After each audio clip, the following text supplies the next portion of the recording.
In the final video of this video series of me purchasing collections of Welcome to Wrath Alpha and Arcane Rising Bulk, we are left with storage. Me storing all of the cards in this bin and the bins that you see here.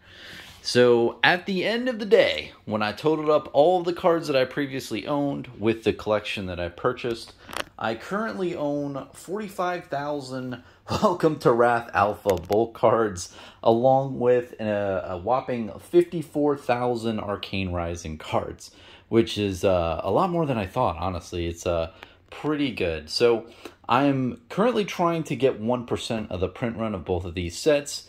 The number of 1% is exactly around 64,000 cards, so definitely going to be shooting more towards that in the future. Welcome to Wrath Alpha, I have 70% of my goal, and for Arcane Rising, I have about, 84% of my goal with the numbers that I have. So the way I'm doing this, right, this number system is pretty terrible, I'll admit. So there are two types of BCW card boxes I mainly own. One is 800 count and one is 660 count. So the 800 count has approximately 1,200 flesh and blood cards can fit into an 800 count BCW box, and for a 660 count BCW box, there can hold 1,000 flesh and blood cards. That's why this math is completely effed. So basically 1,000 cards equals 3,000, and then 1,200 equals 8,400. So if you look in here, right? Oh, I hit the camera there. So you can see like this right here. Oh man, this is the best thing about putting them in a box too. Every time I open this, a huge wave of mist of that Welcome to Wrath like smell of the bulk comes out. It's hard to explain, man, but these cards smell a lot different from unlimited ones. But you can see here that this right here is like a 660 count. It's a smaller box, whereas these boxes up here are the full 800 count box. So basically I just total up the total amount of those and just put like a really high level estimate here of the total number of cards. This might be off by 50, give or take, plus or minus, but it's in the ballpark of 11,400 cards of Welcome to Wrath Alpha are in here, and along with the others. So this one I'm still working on. There's about 8,400 in this total thing right here, and I think that's where most of the collection that I purchased went. You can see the MLs right here. But yeah, so I'm just filling up these bins. So this is the only one that's like partially filled for Welcome to Wrath. The other two right here are completely filled to the brim with other collections that I purchased in the past. So yeah, I mean, this is really exciting. I am not very good at like organizing my collection and shit, so this was a really great video series to just have an excuse to do that. Now over here is the Arcane Rising bulk. So same thing up here, 660. I only have one box in there for 1,000, and then 9 of the 800 BCW card boxes for 1,200 each. And if you open this up, you can see it's just filled to the brim, bottom to top, with these. You can typically fit around 10 of these inside of this whole bin. It stores it pretty well, but these things are really heavy, so I might consider doing a different bin method in the future. But this is what I currently got, man. So I have, what is it, 5 of these bins, and if I had one more bin filled up of Arcane Rising, that would be 1% of the print run. So Arcane Rising, I'm really just one bin short, which is fantastic. And Welcome to Wrath, I'm around like 2 bins short. So all in all, I'm really, really happy with this collection overall. Really appreciate the transaction I did recently to get me a lot closer to this goal a lot faster.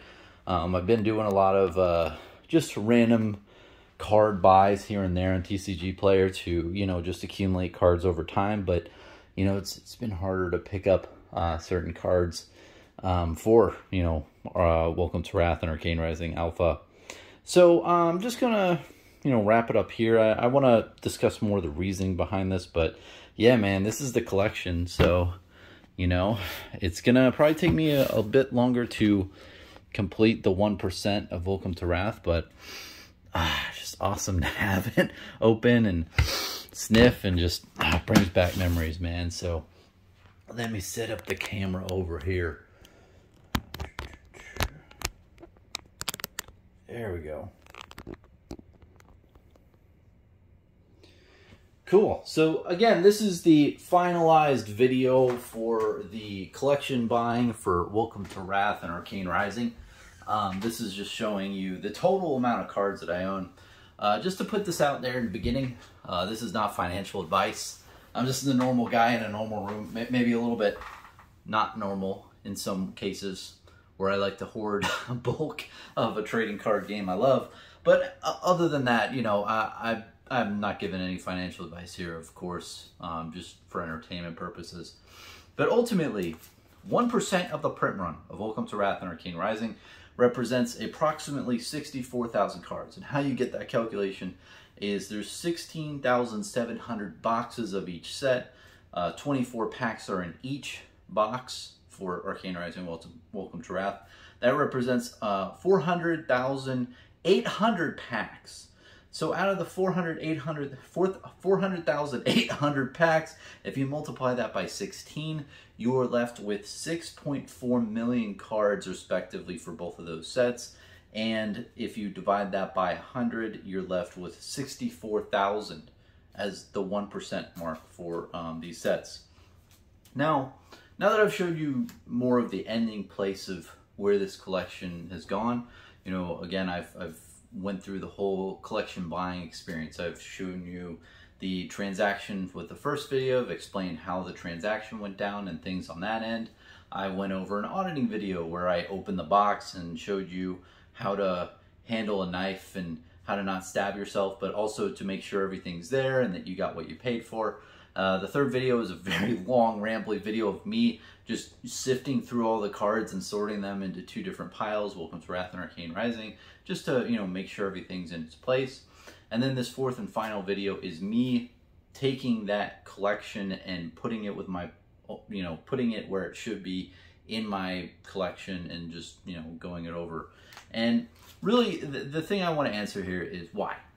Why Bronson? You know, why are you doing this? I figured people might have different questions of the purpose of this. And I know that it's very easy for one to conclude that, oh, well, this guy's just trying to pump his own shit. This guy's just trying to make these videos to pump the market and everything to make his stuff more valuable. And what I'll say to that, man, is I'm picking literally the dullest moment in the secondary market for Flesh and Blood, probably in the history of the game. And I did that very intentionally. You know, I've had a lot of this collection for a very long time. And I didn't make this video because honestly, I didn't want to pump the market in previous periods where the market was just crazy and people were hyped up and everything. So I picked a very good time to release this into a, you know, waning market. Now, another thing you might think is, hey, oh, this guy's bragging about all of the stuff he owns. And, you know, think that if you want, but honestly, I just collect it because I like it. And ultimately, I call myself a normal guy in a normal room. So if you think I'm bragging, it's okay. But I'm really not, man. I just want to show you what I own. And that really just does lead down to the real purpose of me collecting all these cards, which is, quite frankly, a very easy explanation. I just like the game. I really like the game. And I really just want to collect as much as possible and do different types of collections out there. And this is one thing that, you know, I kind of stumbled upon, honestly. You know, when I got into Flesh and Blood, I've always liked bulk cards. I've always liked collecting bulk out there for Magic the Gathering and other games. So when I got into FAB, I just would collect the tons of bulk because it was really cheap and nobody wanted it. And over time, there's at least 1 or 2 game stores that even reach out to me on a semi-regular basis. Hey, Bronson, I had great transactions with you in the past. I've got a bunch of bulk. It's at this price, take it or leave it. And the prices that they were offering were really good deals in my opinion. Even though I didn't need it, I was like, oh geez, That's a great deal. I gotta buy that. And I slowly accumulated a bunch over time, over a pretty big, amount of time. And when the print runs came out for Welcome to Wrath, and I thought about it, I was like, wow, I'm a little under 0.5% of the print run for each of these sets. That's just crazy. And from that point on, I had a goal really popped into my brain. At that point, when I heard about the print run sizes, I was like, maybe I can make it to 1%. Like 1% of all cards that have ever been printed in Welcome to Wrath and Arcane Rising, I could just accumulate and just build a collection in bins. So I started doing that, and it's been a lot of fun to collect over the last couple of years. I've really enjoyed just, honestly, just interacting with the cards. Just that waft of smell of the card ink just really brings me back. And I know it brings me back all the way from 2 years ago, but it really does. It really, there's just something to it, man. And I just think it's a great piece of history for the game that people haven't really just appreciated as much in the market. I'm kind of shocked, honestly. And ultimately as well, these two sets, there has been a lot of printing of them in Unlimited. It does seem like there's a good amount of cards available for the consumer out there for Unlimited Welcome to Wrath and Arcane Rising. But I think what people need to realize is that there's a lot of generics in Welcome to Wrath and Arcane Rising. And this is only the first 2 years of this game. What's going to happen in 10 years? How many of the generic cards do we currently have that are going to be a lot more useful in the future when different synergies and different cards come about? Especially for like Moonwish and Sunkiss, especially. I think that is a huge cards that will be big in the future once different combo pieces really illuminate themselves. And I think that there's a lot of other different cards out there in Welcome to Wrath and Arcane Rising, the generic ones, that will just appreciate long term just because of that. And honestly, I don't think a lot of these collections exist. I think that the Flesh and Blood was out for a very long time before it got popular. It was around for a full year before any cards appreciated at all. So, it took a long period of time for these cards to, become worth anything over like 1 penny. So I think that there was a good amount of attrition over that time period. And currently, the only people who have a lot of these are just, very small number of individuals out there.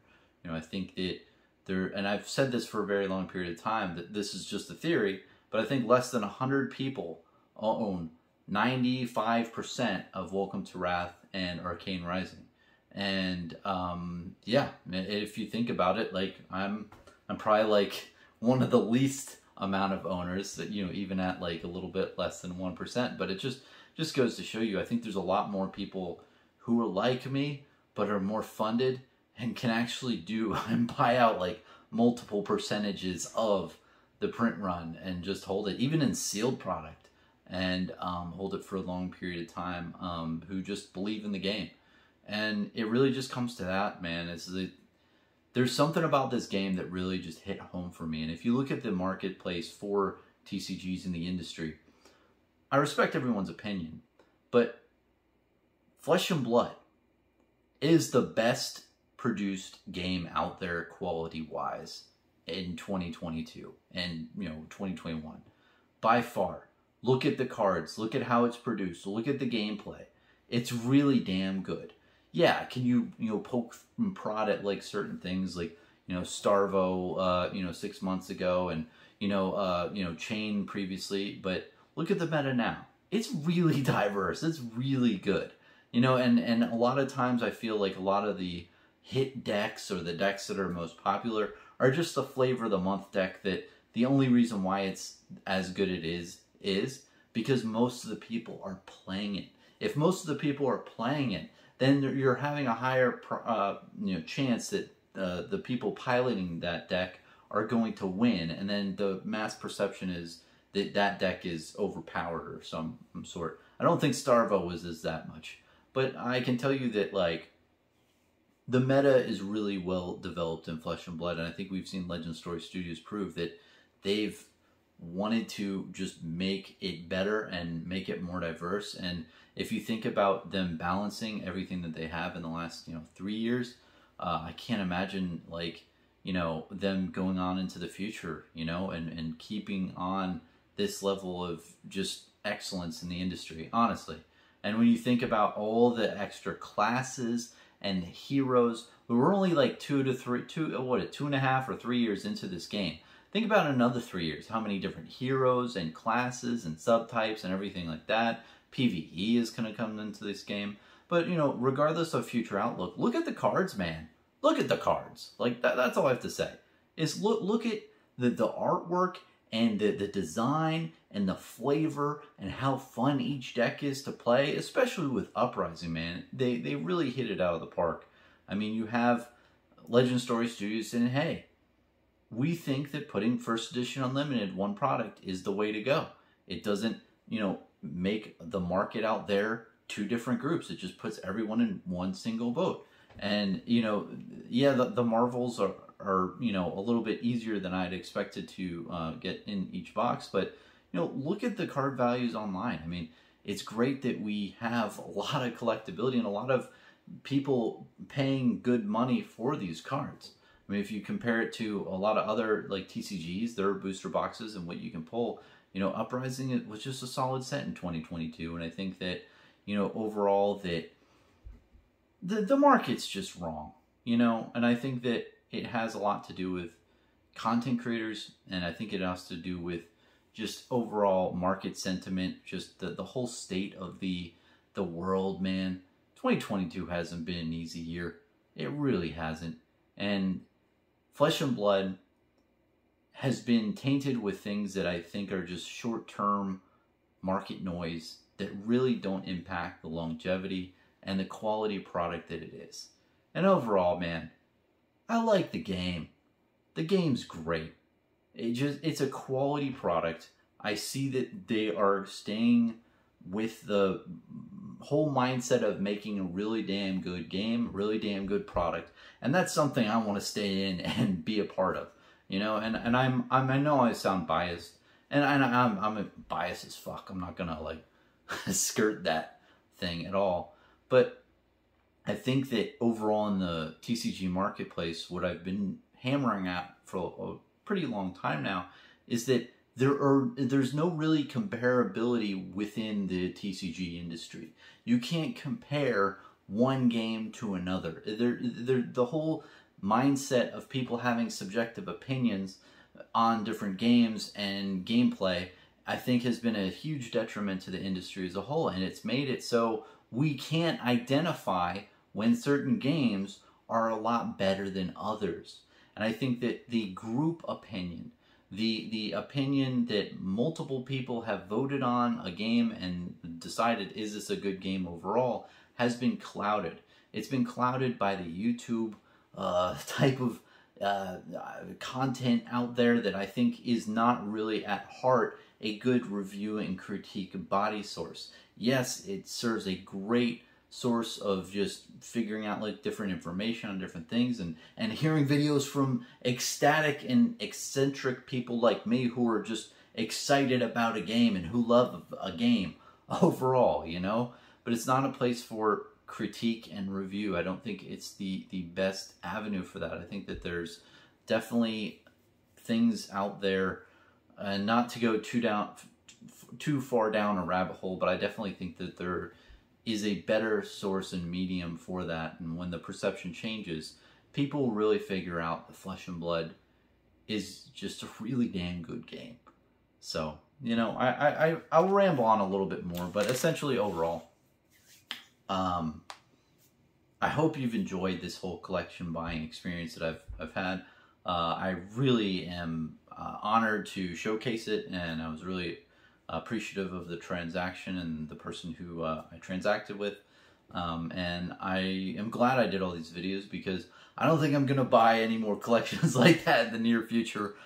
These card prices just keep, steadily increasing, and more or less and less people are out there selling these cards in bulk. I used to collect them, or I used to pick them up on TCG Player for like 20 cents each. a while back, but you know, whenever I could, and 15 cents and 10 cents. But now they're slowly increasing in price, just because people just don't have the cards. And yeah, so I think it's really good to put this out there to show you the whole me taking the cards and putting them in the bins and talking about the whole process and everything, because you know, I just think it's really cool. It's a really big part of what I collect in Flesh and Blood, and it's really cool to showcase it to you all and to show you that, you know, this is what I like to collect. So hope you've enjoyed. I really do. And overall, I hope people out there like listen to this and think, hey, you know, maybe I can collect something of Flesh and Blood that's unique, or that's different, or that's out of place that people don't really normally collect. Like this 1% of the print run thing, no one told me about this. It's not like I heard some other, you know, person out there, collector, saying that they collect a percentage of the print run. Where I initially got the type of idea from, when I'm thinking about it, is Magic the Gathering had the collector's edition, an international collector's edition, and I believe it was 1995 that they sold that. It was like the pointy edges cards. And a while back, I purchased a lot of the shitty cards of that, like the really cheap common ones. And I own a really good amount of them. I think I own 1/10 of the percent of the print run. And it always amazed me that I was like, whoa, I have 1/10 of a percent of an entire print run of Magic the Gathering, one of the, you know, biggest trading card games out there, for a set that was produced in 1995. And the reason being is no one really liked the pointy edged cards. The demand for them was very low at the time, and I think it's still, you know, relatively low. But I think, you know, perceptions change over time, and we'll see what happens with that. But just that feeling of like, oh, I own a percentage of the print run was kind of something that popped in my mind there. So when I heard about the print run size of Welcome to Wrath and Arcane Rising, I thought, whoa, I could really try to get like 1% of this. Like that would be cool. And you know, as you can see, it's not that many cards. I mean, it is a good amount. Okay, you know, 64,000 cards is no light amount of cards for sure. But 6 bins worth is, yeah, it's not too bad. So, so yeah, you know, overall that's my whole, you know, backstory with how I came up with. But I hope other people are inspired to collect different things of Flesh and Blood, because there's a lot of cool things to collect, man. Like I have my LGS promos. I'm doing set collections. I have a bunch of other like random like one-off collections. I have a cracked bottle collection. Yeah, no, there's a lot to it, and there's a lot of cool things you can collect when you really like a game, like I do. And I'm really not thinking of selling at all. If I was offered some really stupid number, I would really consider it. Just to ramble on at the end too, the thing that always has really just been attractive to me with bulk and with low dollar cards is the margins. Let's take an Apocalypse Chime, or let's say the Maze's End card. That's a better example. So Maze's End is a card from Dragon's Maze of MTG. I purchased them for around 25 to 50 cents. They went up to around $77, right? So if you look at the amount of increase, percentage-wise, it's like 1,400% increase from 50 cents to, you know, $7, which is ridiculous. And if you think about certain purchases of something where you're purchasing like a Black Lotus or a Heart of Fandel, let's say Heart of Fandel for like 10,000, right? To get the same margin for a 10,000, and I know the Heart of Fandel is not worth 10,000, but let's say it is. To get that same, you'd have to like do 1,400% increase of that, which would be like $140,000 for a Heart of Fandel if it goes from 10,000 to 140,000 for that same percentage margin of a, you know, of a bulk card onto a high dollar value card. The thing you find out very fast is it's just not feasible. Like you're never going to get as much margins on a high dollar value card ever. However, the counterpoint to that is the higher dollar value card usually has that price and the price volatility isn't as much as the bulk card, and the liquidity is a lot easier. When you have bulk like this, it would be very hard for me to go out there and just sell bulk to people, because just, you know, if I sell it one by one, I have to incur a ton of shipping expense. And if I try to sell in mass to people, there's a bulk what do you call it, discount. Like when I'm buying bulk from people, I'm expecting a discount, because I'm saying, hey, I know you can sell to me, but if you try to sell this onesie twosie and all that shit, you're going to incur a lot of labor and a lot of expense and a lot of crap. So because you're selling it in bulk, there's kind of like a discount baked in there as well. But yeah, that's kind of my overall view. So that's the negative side of it. But the margins are great. Like I've told you, for Welcome to Wrath and Arcane Rising, I essentially have 100,000 cards. If all of those cards go up to $1, it's like $100,000. Will that happen in the near to distant future? I don't know. But the problem is the liquidity and everything. But you know, what if it goes up to $2? Then that's $200,000. You know, so the multiplier on bulk is always pretty insane. Now I talk about this aspect, even though I'm honestly just collecting this as, you know, collection purposes. The only time I think of really divesting any of it is maybe like a set collection or something, or maybe 1 or 2 cards, or maybe a small batch of cards so I can recoup the value. It would be great to feel like, oh, hey, I collected 1% of the print run of Flesh and Blood, and then certain cards spiked, and I sold off a couple to pay for the previous expenses incurred, so I can fund other collections and still maintain like 1% of the print run. That would be pretty cool. So that's the only cases in which I'd really consider, you know, divesting any of it. But I really don't really have that mindset at this current time period. But yeah, I think that really wraps it up. And you know, I don't mean to throw any shade at anyone or anything in this video. I hope I haven't come off that way from my aforesaid comments. And you know, the Flesh and Blood community overall and the state of the world and everything has been just a little dreary, you know. It's been a little down. We've had some crazy shit happen, and the world isn't very, you know, happy face emoji. It's more of a, you know, like, oh fuck face emoji. It's just not very good, you know.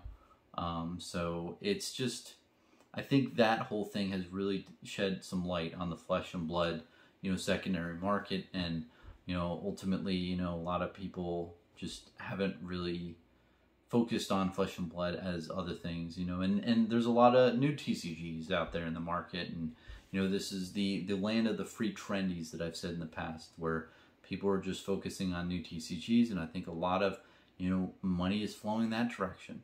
And it'll just take time for certain games to just fail and die, and those collectors who used to collect that just, you know, swoop back and like, oh yeah, Flesh and Blood, why did I get out of this game? Why did I stop collecting that? Or, oh, I really like Flesh and Blood and collecting that, but I was, you know, preoccupied with this other random, you know, new TCG. Just let me go back to that. I think you're going to see a lot more of consolidation in the future. With that aspect. And, you know, you're going to see a lot of other aspects of just Legend Story Studios producing a really damn good product over the course of many years. And that's going to accumulate people and accumulate positivity, because even though the game has been out for, you know, almost 3 years now, October 2020 is when it was released, Welcome to Wrath. And where are we at? 2022? It's almost October, it's August. So we got a little bit of time, but, you know, I think that as the game grows and matures, and as it's been around for 5, 6, 7 years, more people are going to come into the game and feel more of, oh, this isn't just a fad. This thing is going to last for a bit. You know, the people running the ship are really smart individuals who, you know how to make a quality game here. So, you know, I think you're going to see a lot more of that confidence come back into the market. And, you know, overall, I just really like the game. That's what it comes down to. I've been making content on YouTube for a little over 2 years, and I've I don't really get kickbacks or, you know, get sponsorships or anything like that. I'm not doing this for the money. I'm not doing this to really get anything out of it other than just to promote the game that I love. And it's great to see that so many people, you know, watch certain of my videos. I never thought I'd see so many people watch videos that I make, especially this just normal content. So it's just very humbling. It really is. And yeah, I think that just ends the rambling on all that stuff. But overall, yeah, this is the collection that I've built and accumulated with my service of this great game. I look forward to completing it someday. It's going to take a while, and that's fine. I love the journey.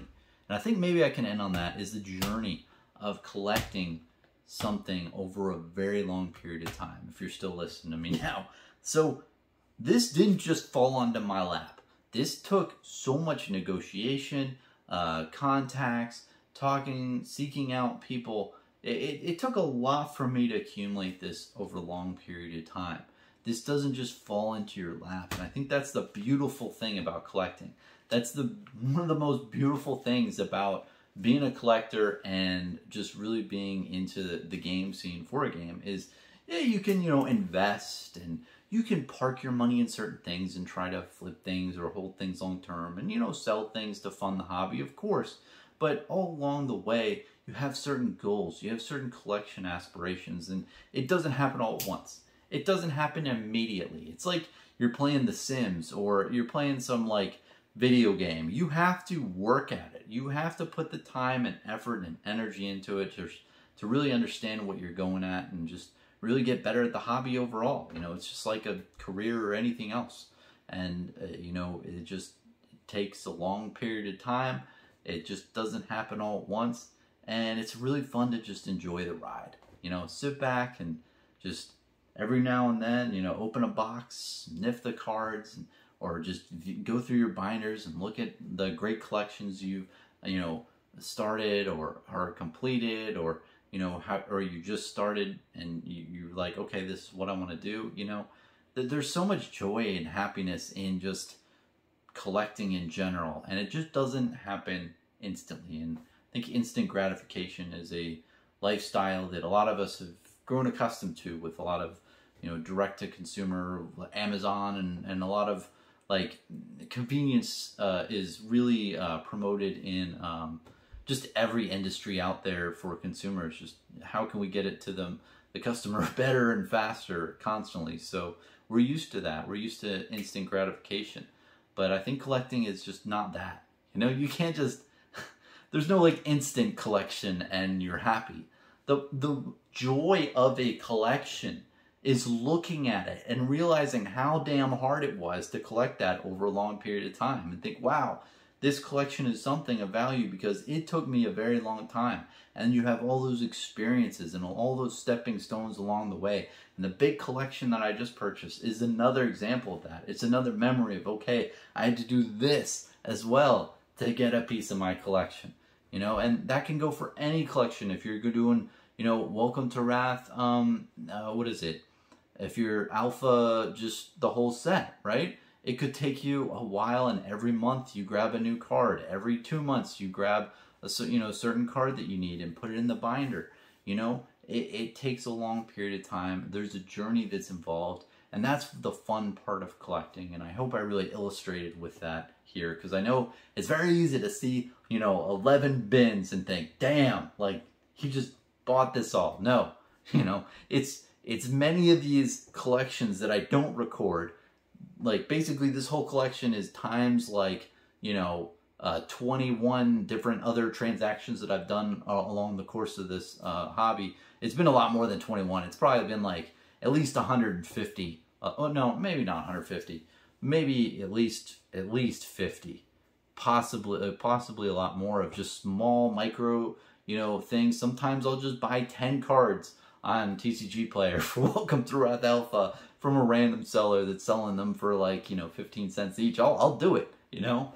Don't tempt me out there. If you're a seller and you do that shit, I'm gonna buy those cards, you know. But it's those types of mini transactions and all these things along the way that really gets you to, you know, where you currently are. And that's where the joy comes from.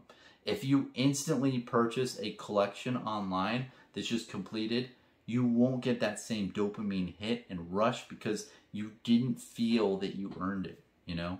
So, or you didn't feel like it was a challenge or something that it was, you know, something that took a while. So I just really want to emphasize that, especially with this collection, is that things just don't happen all at once. It takes a very long time. So anyway, thanks for listening to this video. I hope you enjoyed.